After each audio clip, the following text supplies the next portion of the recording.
Hello दोस्तों, हम आपके लिए लेकर आए हैं पाकिस्तानी मीडिया का एक और लेटेस्ट वीडियो। दोस्तों, पाकिस्तानी प्राइम मिनिस्टर इमरान खान और उनके मिनिस्टर्स द्वारा भारत के साथ कंपैरिजन करने पर एक पाकिस्तानी मूल के ही अमेरिकन एनालिस्ट साजिद तरार साहब ने इमरान खान और उनके मिनिस्टर्स की जमकर खिंचाई की। साजिद साहब के मुताबिक भारत दो कोर ग्रुप्स का हिस्सा है, अमेरिका का साथी है। यूएनएससी में नरेंद्र मोदी जी अपनी पूरी टीम के साथ गए और भारत के एजेंडे को दुनिया के सामने रखा। भारत ने अग्नि 5 का सफल परीक्षण किया और अमित शाह जी ने पाकिस्तान को खुलेआम धमकी दी कि घर में घुस के मरेंगे, और पाकिस्तान के किसी भी मिनिस्टर्स ने इतनी हिम्मत नहीं दिखाई जो अमित शाह जी की इस धमकी का जवाब दे सके। दोस्तों, दूसरी तरफ कमर चीमा का ये कहना है कि भारत फ्रांस के साथ स्ट्रेटेजिक पार्टनरशिप कर रहा है, और जबकि पाकिस्तान को टीएलपी के मुल्लों ने गन पॉइंट पर रखा हुआ है ताकि पाकिस्तान फ्रांस के साथ अपने संबंध, अपने रिलेशनशिप को खत्म करे।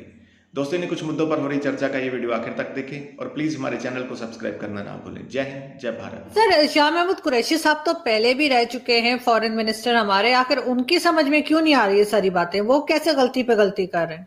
कुरैशी साहब, ये तो बड़ा अच्छा आपने क्वेश्चन किया। कुरैशी साहब की नजर सबसे पहले दो प्रोजेक्ट पे है। एक तो वो पहले बनना चाहते थे पंजाब के चीफ मिनिस्टर, वो नहीं बनाए गए, फिर वो -1 फार्मूले के भी कैंडिडेट रहे हैं। उनके टेबल के ऊपर फॉरेन पॉलिसी हो तो वो जस्टिफाई करें ना उसको। आप मुझे ये बताएं, ये क्वेश्चन तो बहुत बढ़िया आपने क्वेश्चन किया। आप मुझे कंपैरिजन, एक तो मैं ये बताना चाहूंगा कि मैं वॉशिंगटन डीसी में बैठा हूं, मैं पूरी दुनिया को यहां से उस लेंस से देखता हूं। जयशंकर साहब के बाहर के दौरे और कुरैशी साहब के बाहर के दौरे, आप उनको कंपेयर कर सकते हैं? आप इस वक्त इंडिया की भी बात नहीं की, इंडिया की चले कर लेते हैं, वो भी चाहिए मुझे, क्योंकि आपके हर मिनिस्टर ने और आपके प्राइम मिनिस्टर साहब ने चीनी, पेट्रोल, हर चीज को इंडिया के साथ कंपेयर कर दिया। मैं आप उनकी फॉरेन पॉलिसी भी एक्सप्लेन करता हूं थोड़ी सी। वो क्या है, यूनाइटेड नेशन जनरल असेंबली में यहाँ पे मोदी साहब आए, पूरी टीम के साथ जहाज भर के आए। हर चौक पे यहाँ पे उनका सारा एक कैंपेन चलाई गई।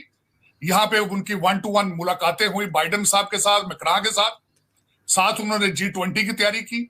2 क्वाड का हिस्सा है, फ्रांस के साथ वो बातें कर रहे हैं, ऑस्ट्रेलिया से सीधी बातें कर रहे हैं वो। और उसके बाद उन्होंने अग्नि 5 का जाके अब अपना कर दिया। और चौथी आखिरी बात, अमित शाह साहब बढ़ के मार रहे हैं आपके खिलाफ कि हम घुस के मारेंगे। आपने उस पर कोई रिएक्शन किया? आपकी कोई काउंटर कैंपेन हो उनके खिलाफ? और कोई भी पाकिस्तानी, मेरे बारे में ज्यादातर मेरे दोस्त समझते हैं कि शायद हम एंटी पाकिस्तानी बैशिंग कर रहा हूं, बिल्कुल नहीं है। मुझे कन्विंस करें आप। ये देखें कि जो 10 नवंबर को जो है अफगानिस्तान के ऊपर जो कॉन्फ्रेंस हो रही है, उसमें इंडिया भी है, सब है, और इन्होंने जाने से मना कर दिया पाकिस्तान से। ही कहते हैं नहीं जी, सारे स्पॉइलर उसके अंदर है। तो अगर स्पॉइलर उसके अंदर है तो चाइना क्यों जा रहा है सर, और वहां पे अफगानिस्तान क्यों जा रहा है? तो ये इस तरह का चूरन ये कब तक बेचेंगे? आरजू, इनको चाहिए था जाके अपना मुद्दा बयान करते, अपने एतराजात टेबल पे रखते। लेकिन देखें, यही तो कमियां हैं। अगर मुझे ये बताएं, अगर बोलेगा भी नहीं तो फिर देखें, अगर आप ये आज की बात नहीं, आज की एडमिनिस्ट्रेशन की नहीं है बात। मेरे साथ अगर कंपैरिजन किसी ने डिबेट करनी है तो मैं 1947 से तैयार हूं आपके साथ डिबेट करने के लिए कि मेरे मादरे मिल्लत के कपड़े आप किस तरीके से फाड़ रहे हैं।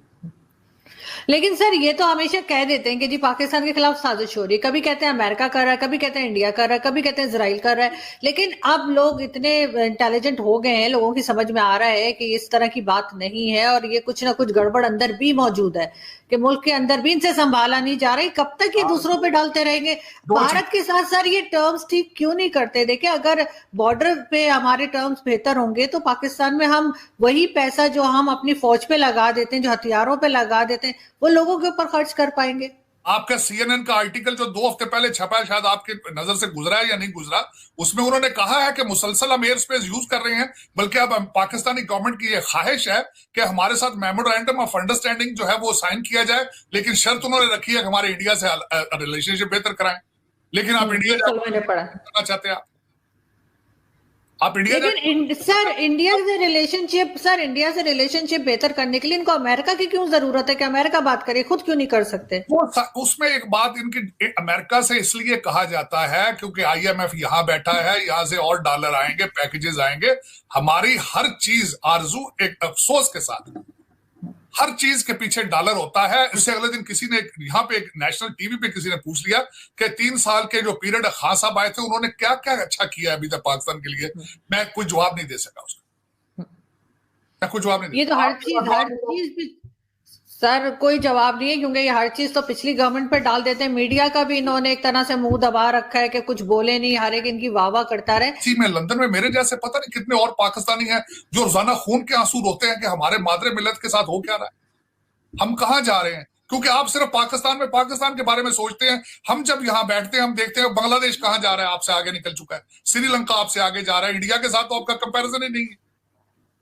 देखे ना, वो मुझसे अगले दिन किसी ने कहा जी, ये उन्होंने कहा ताड़ साहब कि ये पाकिस्तान और पाकिस्तान के साथ अमेरिका के रिलेशनशिप कुछ और है, इंडिया के साथ कुछ और है। मैंने कहा वो इनके ग्राहक हैं, आप इनसे चंदा मांगते हैं। मांगने वाले और कस्टमर के अंदर क्या फर्क होता है? वही फर्क आपका है। आप जस्टिफाई कर दें कि आपके दरवाजे पे मांगने के लिए आया हो, रोजाना खड़ा होकर जी अल्लाह के नाम पे कुछ दे दें, और दूसरा आपका कस्टमर हो, तो आप कस्टमर को ड्राइंग रूम में बिठाएंगे या आप मांगने वाले को ड्राइंग रूम में बिठाएंगे?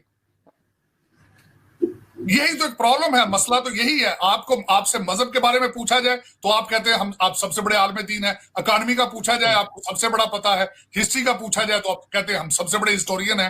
लेकिन आपको यही नहीं पता कि हकानी ट्राइब ही नहीं है, हकानी तो हकानी स्कूल जाने वाले हैं। अब आपके सारे अगले पिछले सारी किताबें खुल चुकी हैं। अब लोग कहते हैं भाई नहीं, आपने डबल गेम खेली है, बस करो यार, बस करो। मैंने आपको बताया, आपके पास दो चीजों की लेवरेज ना होती तो आपको $1 नहीं देना था किसी ने अभी तक। एक आपके एटॉमिक पावर है, और वेस्ट को ये खौफ है कि अगर कहीं आप एक रोग स्टेट बने तो क्या बनेगा, एक ये, और दूसरा थोड़ा बहुत ये कि आप समझते हैं अफगानिस्तान पे इन्फ्लुएंस है, आपने उस पर भी ब्लैकमेल करने की काफी कोशिश की है और कर रहे हैं। लेकिन ये कि वो अब इस तरह चलेगी नहीं बात, क्योंकि वो अफगानियों पे भी एतबार नहीं किसी को। आपकी और अफगानियों में एक चीज बड़ी सख्त जो है वो कॉमन है, करप्शन। वो भी मिलियंस बनाते हैं और आप बिलियंस बनाते हैं। ये आपकी दोनों की बहुत कॉमन चीज है। उनके मुंह पे भी डॉलर लगा हुआ है, आपके मुंह पे भी डॉलर लगा हुआ है। एक तरफ इंडिया है जो कि फ्रांस के साथ स्ट्रेटेजिक पार्टनरशिप कर रहा है, और इस वक्त इंडिया के जो नेशनल सिक्योरिटी एडवाइजर हैं वो एक बड़ा हाई लेवल का डायलॉग कर रहे हैं फ्रेंच गवर्नमेंट के साथ, फ्रेंच नेशनल सिक्योरिटी एडवाइजर के साथ। और दूसरी तरफ पाकिस्तान है जो जहां पे इस बात पे बहस हो रही है, और इस बात पे जो उलमा हैं, मौलवी हैं, टीएलपी के लोग हैं, वो कह रहे हैं कि फ्रांस से ताल्लुकात खत्म करो। ये है दो मुल्कों की कहानी। इस वक्त भी वो उलमा, वो मौलवी, वो टीएलपी जो पाकिस्तान की हुकूमत को कहती है फ्रांस के साथ ताल्लुकात खत्म करो, फ्रेंच एम्बेसी को बंद करो, फ्रेंच एम्बेसडर को यहां से निकाल दो, उन्होंने पाकिस्तान की जो मेन स्ट्रेटेजिक हाईवे है जिसको GT road, grand trunk road कहते हैं, उसको अभी इस वक्त भी ब्लॉक किया हुआ है। और उन्होंने हुकूमत को गन पॉइंट पे ये कहा है कि हमारे लीडर को भी छोड़ो और हमारे लोगों को भी छोड़ो, और हमें आप लोगों ने टीएलपी को दहशतगर्द जमात करार दिया है और बैन करार दिया, वो भी जो है वो अनफ्रीज करो, बैन हमारे से खत्म करो, वरना आपका मुल्क नहीं चल सकता। ये है दो मुल्कों की कहानी।